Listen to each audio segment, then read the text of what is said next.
And welcome everyone to the digital transformation. Sorry, there we go. To the digital transformation panel.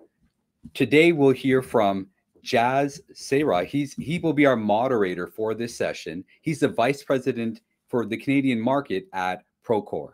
Next, we will have Katrina Roy, who is the area vice president of sales for Canada of Salesforce. Now, folks, anytime you can have a company like Salesforce on a panel to who, from a global perspective, able to add their insight, you certainly want to, perk up your ear and see what value they can add. Michelle Slater will be here from Twitter. Yes, if there's anything that you want to say in 280 characters or less, there'll be a lot more space in 280 characters, but definitely welcome today, Michelle. Thomas Templeton, he's the head of hardware at Square. Of course, we all know Square as the payment processor, right? But there's so much more to how they do what they do. Greg Ostrowski, he's the regional CTO of App Dynamics for Cisco. Folks, when you hear the thoughts that he has to share, you probably want to have pen and paper ready. In a moment and shortly, LSP from Zoho will be joining us and Sean. But for now, I'll throw it over to Jazz. Jazz, thank you for taking the time to moderate this session and welcome everyone. Yeah, thanks for having us, Shiraz. First off, huge thanks to SME Small Business Magazine for allowing me to moderate this panel. I'm really humbled by the invitation. As Shiraz said, I'm Jazz Sarah, I'm your host. When I'm not moderating panels, I'm responsible for the Canadian business unit for Procore Technologies. You may or may not have heard of Procore, but we're a leading provider of construction management technologies with over 11,000 contractors and asset owners as customers globally. And personally, I have about 20 years of experience in the technology industry.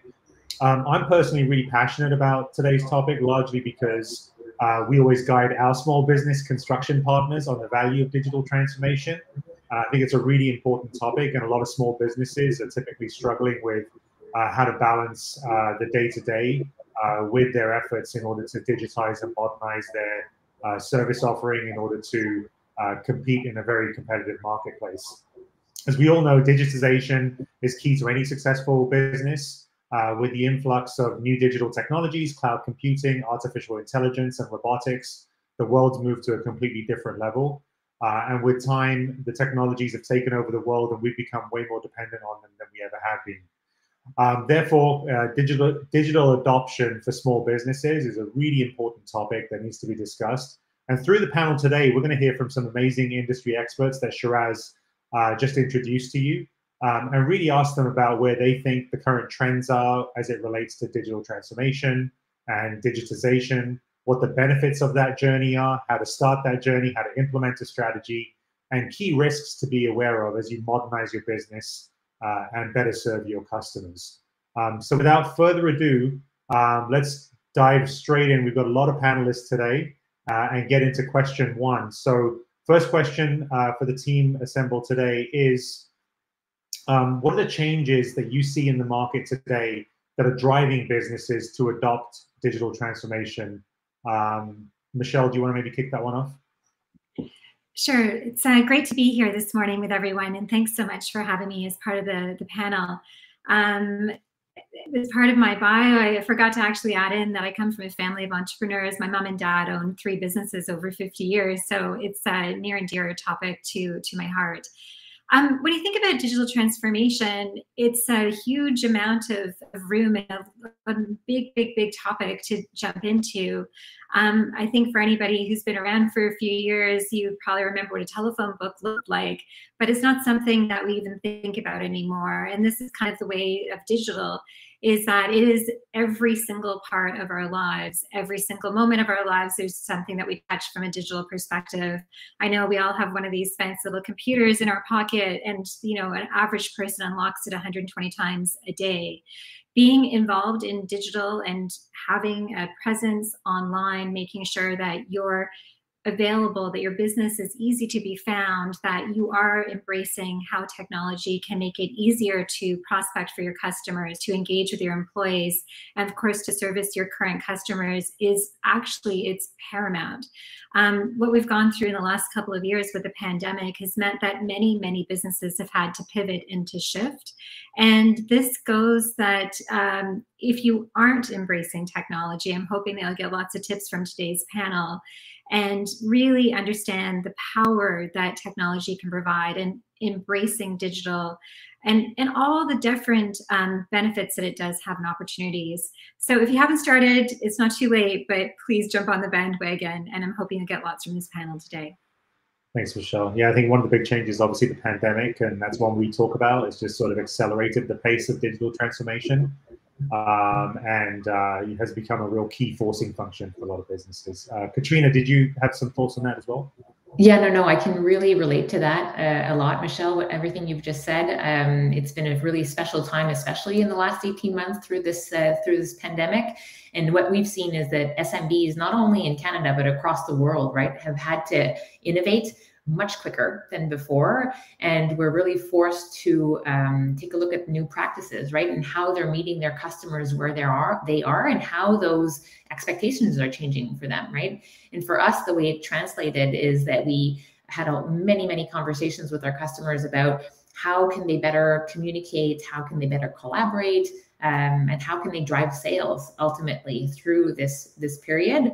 And innovation was one of the key topics, I think, that was on everybody's mind, and how we were able to kind of dig in there to help customers of all different industries too. That's what was most surprising to me. It wasn't just in one specific industry that we saw that this was becoming important, but it was across, right? So whether you're a retailer, whether you were a manufacturer, you were really trying to reinvent and take a look at how you were meeting your customers in this ever-changing world.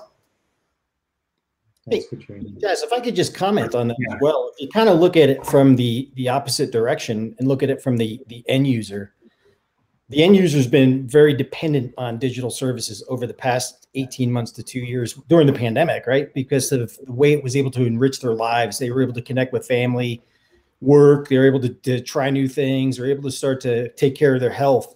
So when you look at the dependency on the user side, this is where the interesting piece came about. We ran a report called the App Attention Index, and out of that, 79% of the Canadians responded that the applications that they were using really helped them get through the pandemic. So when you think about it from just the personal point of view and the demand that the end users have, providing a really robust experience is really critical, and that's really what I see as the big impact.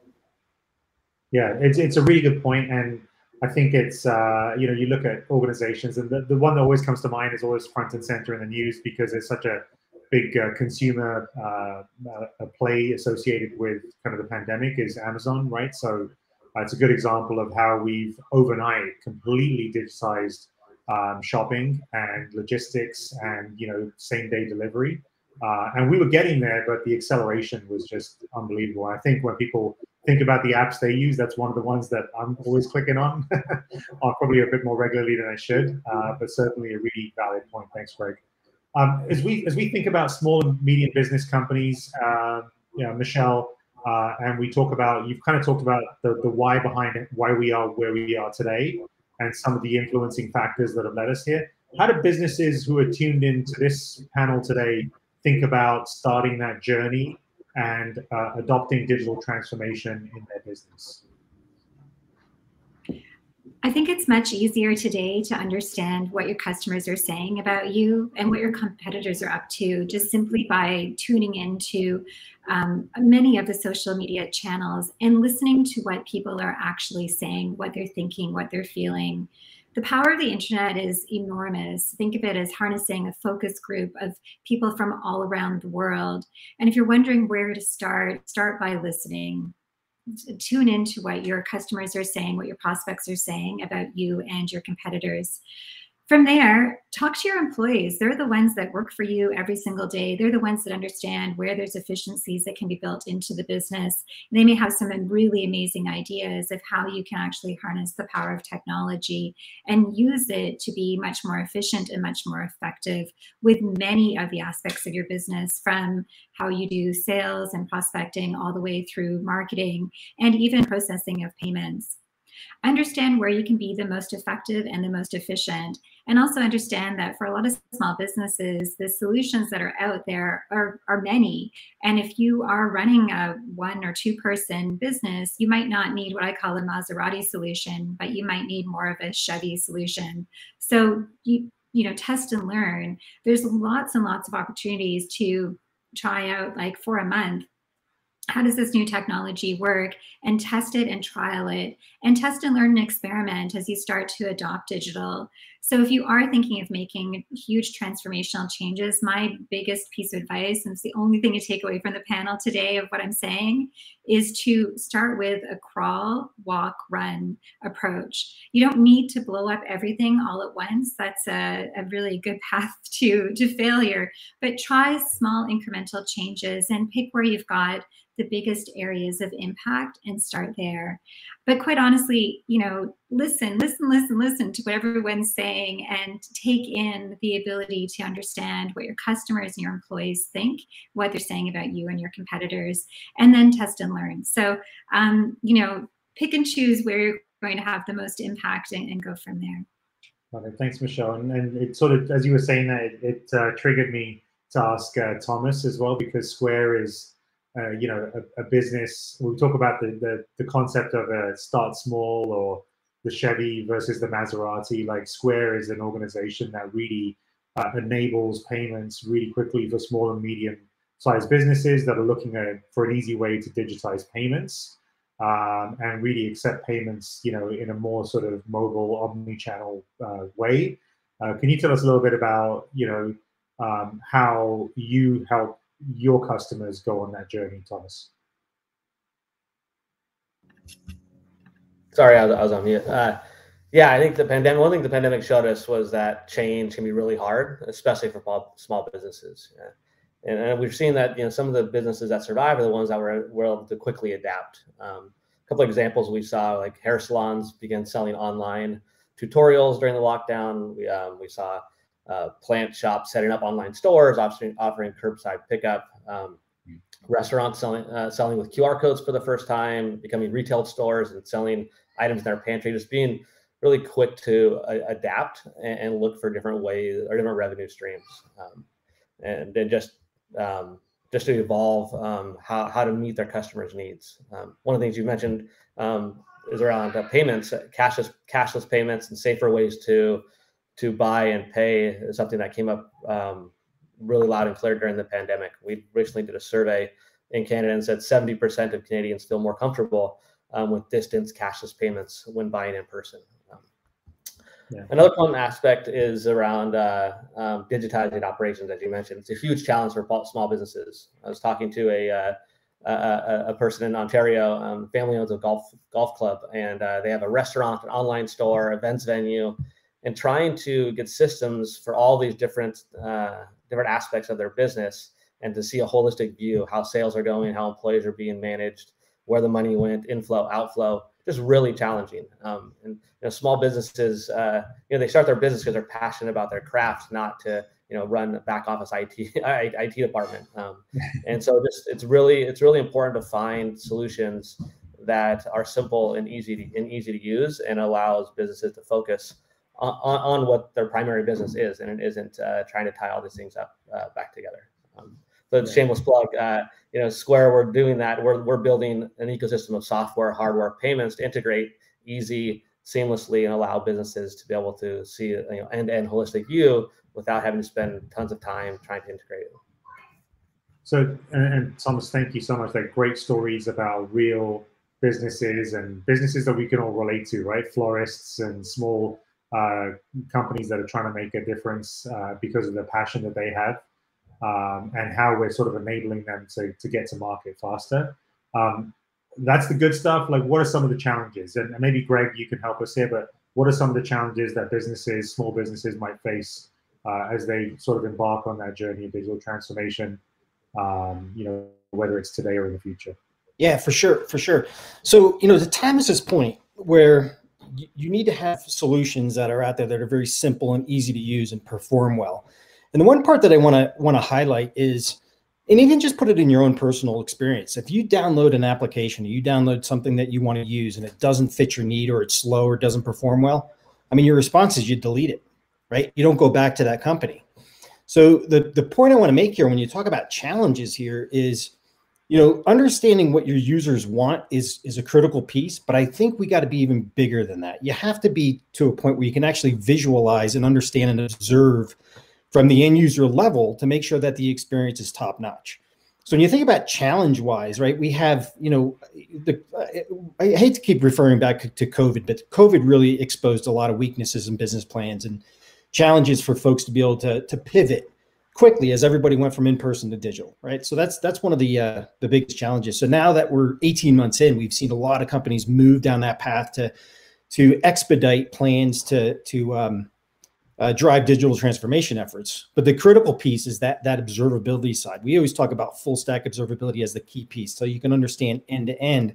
But the key part is to be able to see and understand exactly like the end users. So you always look at, getting data from users from, asking them questions is all well and good for the ones willing to talk to you. The ones unwilling to talk to you are the ones you got to worry about. That's the big mind share. And the other piece too is, again, going back to our reports, when you look at the app attention index that we have posted on our website, the end user blames the brand for the performance of the application, right? They don't care if it's running on different ISPs or running on different cloud environments or whatever. It's the brand, right? So they view that as a downfall of your product. So like I said again, the biggest piece here is you got to be able to try new things. You got to be able to do what's right for your business. You got to be able to be very strategic, but you got to have that visibility and that observability from that end user standpoint, so you can really be not. And 30 days is too long. You got to be able to be there right proactively to address user experience issues, performance issues, and even security issues too, if you want to kind of expand the realm. Yeah, it's a really good point. And Michelle, to your point earlier around the Chevy versus the Maserati, like within that, there has to be sort of an acknowledgement of you have to go through an evaluation process, and you have to partner with a company that has the right security protocols, that has the right uptime capabilities, that has the right experience, for lack of a better term, to really ensure that they're protecting your brand, to Greg's point. And so companies like Salesforce and Square, have designed products specifically around the SMB market that allow smaller organizations to go to market without necessarily having the Maserati, right? They can go with something smaller that's elastic, that's easy to use, but then comes with all the benefits of data security and so on. I think that's a great point, Jazz, if I can kind of jump in here. What we work really hard on doing is working with SMBs through that journey, right? So to Michelle's point around that crawl, walk, run approach, it's important to digitalize quickly, but at the pace that your business can handle that change, and be accompanied through that process with experts that know what kind of the end, or can advise you on what that end vision looks for your organization, right? So I think the importance here is to understand who those partners are that you can trust, right? And they can bring you through that journey because they provide the knowledge and the expertise and the vision of what that can mean for your small business, and then is in a great position to help you come in, cookie cutter it and chunk off the bits that you can take on with your team, right? And for SMBs, technology will always be a key differentiator in how they can kind of do that and how they can expand their companies quicker and faster and stay competitive and be able to service their customers at the speed at which the customer's needs are kind of changing. So really, I would say remember to align with a partner that will help you through that process in an effective way, because you don't want to be re-digitalizing, if I can use that term, your company every 2 years, right? You want to have a plan and then see that plan through motion, and then accelerate that plan if your company can handle that scale. Yeah, that makes sense, Katrina. I think, we saw this in construction as well, which is my industry. A lot of small, medium-sized businesses that had got ahead of the pandemic and had transformed their businesses were able to pivot really quickly as a result of that decision. And, they didn't necessarily feel the impact. And you can imagine in construction, one day you're on the job site and the next day you're physically distanced, and a whole bunch of people who were used to being on the job site were no longer there. And suddenly they had to become a digitally connected industry. And so making those types of decisions, to your point now, will probably help fend off any impacts from future pandemics or whatever sort of mass hysteria we have coming our way in the next couple of years, right? Yeah, because we don't know, right? Yeah, that's what we've seen. We don't know what to expect, so we have to kind of get ready for all eventualities.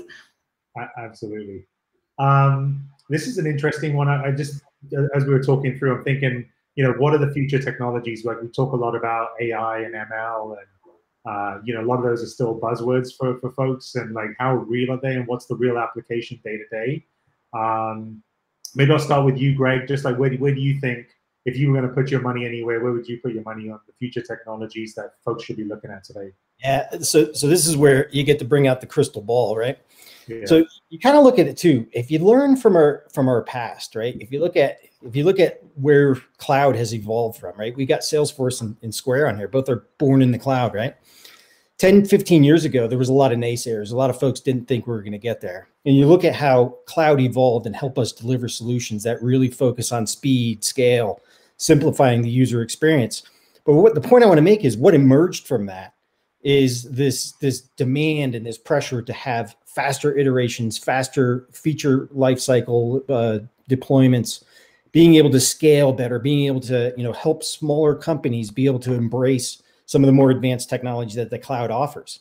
So my view here is I feel that the trend is going to continue to simplify the ability to implement new features, new capabilities, new iterations, with folks like Salesforce and Square coming into the mix, helping small businesses. But the key part here is, again, when you start to evolve that user experience and drive that performance higher, it's really critical to have the view of the end user, but also have the view of the business outcome. So when you talk about AI and ML, that's where it comes into play to provide a high value to folks that are looking to derive the right level of observability into their user base, but tie in together with the business outcomes, right? So you can understand what your revenue is looking like, what your revenue run rate looks like. If you see a dip, then you have an area where you can start to inspect and understand why that's happening. So I think it's very critical for small businesses in particular, because they don't have the expansion of a large enterprise. But you think about what they need to do. They need to be very surgical and specific on how they start to roll out new capabilities, and that really all starts out with the understanding of how the performance is impacting the user, but more importantly, how it's impacting the bottom line and the business outcomes. And that is where AI and ML is going to be providing a higher value to organizations as they get through the digital transformation, but as a future way of looking at technology. I think that's where you're going to see convergence of business and tech. Yeah, it's a really good point, Greg. And one thing you said in there as well, which got me thinking, was the word that came to my mind was data and analytics. Like from your perspective, hey, tech is great, but as a business leader, as the CEO of a small business, I need to know when my revenue is being impacted, when my customer service is being impacted, and why. Yep. And I can only do that through data and analytics. And so all these tools that we're talking about, like, sometimes are nice to haves, but if they don't come without the requisite sort of data insights, they can be meaningless in some situations, right? I'll give you a real world example that I hear on a regular basis. Companies put out a marketing campaign. They put out an email blast, text, social media, whatnot, and they track that. They want to make sure that that campaign is getting a proper return. Sometimes there's problems with that campaign. Maybe it's the wrong code. Maybe it's going to the wrong link. You want to be able to track that immediately as it comes out so that you can course correct and fix the issue before it sits out there and festers for 30 days or 60 days and you see no value. So the point I want to make is there's a very fine line between return on investment and the technology you're using to drive that. So you got to have a very, very clean and crisp lens on what's going on there to ensure that what you're doing technically is paying off. Yeah, makes sense. Katrina, do you have any sense on or point of view on future tech? I'm sure you do.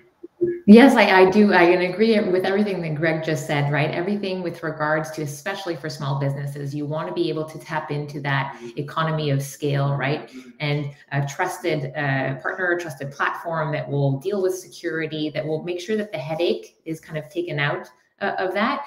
But if we want to get into some examples of how SMBs are differentiating with technology, and what we've seen is we've been talking a little bit about pandemic, obviously its effects, anything else that might happen that we're not aware of. But what we've seen over the past 18 months is that companies have doubled down on their customers, right? They're really turning towards their customers, and how can we make sure that we service them effectively? How can we make sure that we're personalizing the experience? Because we all know that it costs a lot more to go acquire net new customers than it is to keep the customers that we have and make sure that they're successful, that we're successful at servicing them and continuing to engage with them. So technology is a great way to enable you to put in place some plans to better do that with your customers, right? And we've seen through this pandemic is that about over half of the growing SMBs have accelerated their investments in customer service technology.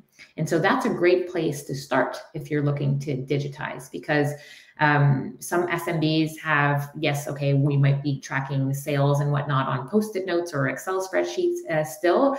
And as you kind of move more naturally, and that's maybe a part of the digital transformation that had already changed before the pandemic hit. But now the second wave, so back to the crawl, walk, run component that we're looking at, is customers are looking to engage in customer service activities over technology. So that's, as you're kind of wrapping your mind around how to kind of keep going down that digital transformation journey, customer service is really one of the key ones that there can be very great exponential benefits and business impacts related to it. Yeah, I'm hearing everyone talking here today as well. It's like customer service is a big piece of it. Obviously, the revenue generating activity that you do is a big piece of it. Like managing payments at Square is a good example. And then I think someone mentioned earlier just employee engagement, right? So digital transformation can be a really powerful lever in terms of engaging your teams, making sure that you're building a culture of innovation in your business. And that can be a good recruitment and retention tool as well. I don't know if anyone has a perspective on the sort of the internal employee side of the equation. I'll throw it open to the floor. Well, you know, I can jump in and give it. Oh, go ahead, Greg. I was going to say that's an interesting one too, because when you talk about transformation efforts, back when the pandemic hit, everybody went to work from home, and all of a sudden things broke down. The key element too is that employees are just as critical as users to be able to perform their jobs at a very efficient way, being able to log in through VPN, being able to access the applications to do their day-to-day job, because ultimately they're the ones who support your customer, right? So if they don't have the right tools to support their customer, then how can your business actually be, growth and effective to the base that you want to hit? So it's a full encompassed circle of events that happen that really needs to be, all inclusive. So employees need to have just as much technology and advancements there as your consumers do, because they work together. Yeah, absolutely. Michelle, sorry, I think you had points to make as well. Yeah, I think because so many of us have been working from home for so many months now, the ability to be able to connect quickly over lunch or coffee, or even just quick chit chat in the hallways at work is lost. And so we're leaning on technology to be able to have those close connections. And we all know that things get lost in the message when you're typing an email or you're talking via a text message on your phone. So more communication, more access to info, more use of ways to be able to connect in meaningful ways is more important than ever before. And that can be done on many different platforms really simply and very easily. You'd be surprised at how much employees need to hear from their customers as well as from the company about what is actually going on so that they can communicate effectively. And that can be shared, on your Twitter account or on on an internal messaging board that you use. But it is so much more important than ever before to be able to overemphasize the communication internally, because it's just the little small chit chats that you'd have, the 30-second conversations in passing, those are all missing. And having to book a meeting for an update, I think we're all a little tired of that. So, you know, if there's only, again, like lean into it, there's no harm that's going to be done by talking to your employees more and by using technology to be able to enable quick and speedy communication. Yeah, it's a really good point. You know, one thing I think we've all experienced, we've been to a restaurant or we've been and seen a retail storefront where they've been understaffed and they've had to cut working hours as a result. And, you know, in those types of situations, if we can better communicate with our employees and we can provide them a destination that they want to be at, and, you know, a place where they want to grow, and where we can align them on a common mission and a vision and a message. I think that's a really impactful thing in terms of recruiting and retaining talent, right? Because I think talent is a really big, you know, topic for a lot of folks today, for sure. I was actually, I was just going to say, I was actually just on an event, participated in an event last night with a few SMBs. Some were customers, some weren't, but we were going around the room discussing, like, just in one word, what's your biggest challenge at the moment? And it's surprising how much, I think out of 30 people, 25 said hiring, and then the other one was growth, right? So I guess they're very intimately related.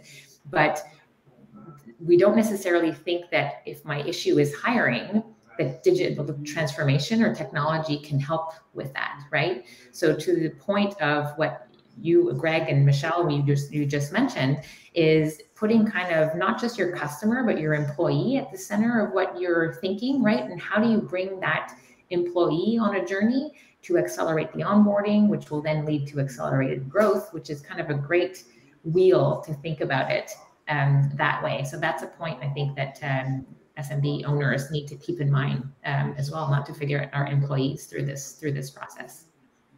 If I could just add one more comment to that, and a very strong theme I consistently hear from many customers is that they need to do more with less. So if you kind of put that into the employee's mindset, the way that they can do more with less is by having the right technology tools, you know, visibility and all that kind of good stuff, to be able to address the needs that the business has and address the needs that the end user has. So putting in that perspective, I think that's where you see the merger of technology and the employee base becoming so critical to how the business starts to transform. And I don't know if a lot of you folks remember, there used to be this era of consumerization of IT. It was about the consumer electronics and the consumer technology becoming viewed as being more advanced than what businesses had. That's really flipped upside down now. It's really driven by IT, and it's driven by technologists to start to help promote business. So the last 18 months, you've seen that very, very prolifically, where tech has been driving those business outcomes that folks are looking for. So that's a key point that I should have mentioned earlier, is that doing more with less is the only way you can achieve that is through the right technology at your fingertips. That's a really good point. Thanks, Greg.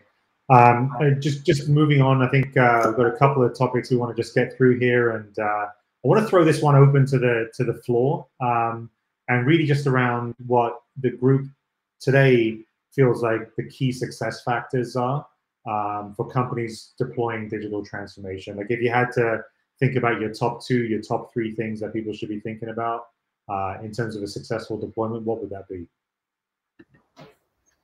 Well, I think I touched on it a little bit earlier. I think it's aligning with a good partner that can help you through that can ask the right questions, that can bring you through that reflection, and can add value in the process to make sure that you're setting up those right pieces for your business that will scale over time, and that will prevent you having to come back after the fact to change out some of the pieces that you spent so much time and energy and funds in creating. So it's really looking at that longer term vision with the right partner. I'd also add to what Katrina's saying and just say, before you jump into that technology solution, is know what you're actually trying to solve. So have the problem clearly defined and have, whether it's key performance indicators or goals set against it of, I'm implementing this piece of software, I'm going to try this new marketing solution on a social platform. I'm going to do this with the outcome being X, Y, or Z, and then measure it at the end. So, or even partway through, is it working, is it not? And if it's not, then you can either work with a company to fix it, abandon it, or try something else. So be clear about what you're actually trying to solve before you go into picking a solution. I know it sounds basic, but sometimes we just get excited by the shiny things, and I think it's really important just to make sure you're very clear at the outset. You know, the advice always sounds basic, Michelle, but the reality is the fundamentals of small business haven't changed either, right, in hundreds of years. So it's like, it's revenue, it's profitability, it's customer service, it's efficiency, right? It's the bottom line and the top line. So I think, you know, to your point, you know, they're very simple problems in a way to solve, but the devil's sometimes in the details, right? So to your point, yeah, it sounds simple, but there's definitely a requirement for organizations that are about to undergo this type of, you know, evaluation, let's call it for lack of a better term, to really establish some sort of, you know, benchmark for how they're going to do it, establish a governance structure for how they're going to, you know, set up their business after and during the digital transformation phase. So there's definitely some important considerations to take into account. I would just like to add that, you know, you shouldn't adopt technology or push technology for technology's sake. Like as advice I would give is like, focus on what you're trying to solve for, what you're trying to improve, and work backwards from there. And then, as Michelle mentioned, once you implement it, make sure that it actually is helping you. I mean, businesses are so busy right now; they don't have time to just to waste on just adopting new things just to do it because it's a new shiny object. So just really focus on the problem you're trying to solve, and simplify and start small. Yeah, it's really good advice. Yeah, one other thing I'll throw at Greg, and sorry, I'll throw it back to you in a second. Katrina, you mentioned you did like an in-person event a couple of days ago, maybe yesterday. We did one as well, you know, and so and that got me thinking, like, you know, one thing I would recommend to folks who are tuned in today is really find those community events that are going on. Sit down with 20 or 30 of your peers in industry, and, you know, talk about the challenges that you have, common challenges. Talk about the technologies that you're using and how you're using them. Because like we can sit here on a panel and we can give you a lot of great advice, but sometimes the best advice is really in folks that have gone through the journey and have already embarked on the journey that you're thinking about. You know, getting that type of field-based insight is really, really crucial. So I don't know, Katrina, you'd probably say the same thing, but I know when our customers get together with other customers and learn kind of, you know, what's new, what's exciting, and how they're leveraging technology to execute on a digital transformation strategy, the insights are like, you know, multiplied by, you know, such a great degree compared to just like, you know, sitting down and listening to me prattle on all day long, right? Yeah, I couldn't agree more. Yeah. Well, not about the fact that they don't want to listen to you, Jazz, but about everything else you just said. Thanks, Katrina. Checks in the mail. Greg, I'll give you the floor here. I think you had a quick comment. Sure. You know, I love Thomas's comment there that you got to go to an outcome. You can't just throw technology up and think it's going to solve problems. You got to have an outcome you're looking to go to. But I also want to put this in a little bit of a different light, and think about the mindset of how you embark on digital transformation. You know, I've been in IT now almost 30 years. I know I only look like I'm almost 30, but been involved for 30 years. And the last 5, I would say, has the most advancements I've seen in tech. So the point I want to make is, just because you make a decision or you implement something today does not mean it's going to be the same solution for the future. So have an open mind and look at and always keep your eye on the pulse of what's going on with the new tech advancements. And that's really the difference between, you know, as you start to grow and you start to adopt more users, you could also fade away because other people are starting to take, you know, leapfrog you and starting to add more capabilities. And that brings you to my second point is, I can't say this enough, you know, understanding what the user experience is from the user's point of view is so critical, so that you can get a full set of aggregate data based on all of your users. You want to know who's dropping off, where they're dropping off of your app, get that full scope of how that app is converting to a new business sale. So that's where, I kind of break it down to, have an open mind, understand that you got to stay on top of things. What works today may not work in the future. And always that user experience is the most valuable currency you could have. Yeah, you know what, Greg, a really good point as well. Thomas mentioned it earlier when he was going through all the specific use cases with different types of small businesses that he works with. When you're going through an evaluation, a lot of companies like Square and other companies can actually work with you to develop the ROI, can work with you to develop the, based on case studies, kind of how they've done this previously with other customers and what the benefits are that they've seen. So don't feel like you have to do this research on your own. A lot of that research has already been done, and work with the vendors that you shortlist and that you feel like you want to work with, and really ask them to come to the table and provide some of those insights for you, because this is not a new journey it may be a new journey for someone on the call today, but I'm absolutely certain someone else has gone and done it before you, and so leverage those insights if you can. All right, I think we're getting close to the end. I'll throw out one last question, and it's the famous silver bullet question. So as we close out this session, we've talked about a lot of great topics. If you had to leave the audience with one or two nuggets of wisdom, or you want to just go back and double down and triple down on something you've already said, what are the key takeaways you'd like the audience to leave with? And Katrina, just based on how my screen goes here, I'll start with you in the top left. Yeah, of course. We'll move through. So I would say key advice is to stay close to your customers, right? That will always be the source of truth, right? But also be bold and courageous in how you're transforming your business, and take those kind of bold steps forward that might feel uncomfortable at first. Granted, make sure that you're well accompanied through that, right? So Jazz, I think you just mentioned about getting into networks and doing some discovery. There's so much now. One good thing from the pandemic is that there's so much digital content available. There's so much on-demand content. So do your research, get first in it, and then lean on experts to help you through that process. Thank you, Katrina. Greg? Yeah, I love Katrina's comments there to be bold, try new things. I think that's really sage advice there. To add on top of that, that's where having that right level of observability at the end user experience is so critical. As you try new things, you don't want to also put yourself down a slippery slope here. You also want to be able to stay on top of it. So if you try new things and it's not working out, course correct quickly and be able to readjust. And then things that are working well for you, you can double down and move forward for. So definitely, try new things, have the right level of observability so you can understand what the user's doing. And lastly, it's really about building your case, building your solution sets that are going after a desired business outcome. You can't just throw things at the wall and expect them to drive the right level. You got to have a goal in mind. And when you have that goal in mind, everyone else who's supporting you understands that's what you're looking to achieve, versus just saying, hey, I want to put out a new application for, X, Y, and Z. You have a goal. So that's my main bit of advice. That's great. Thank you, Greg. Appreciate it. Thomas?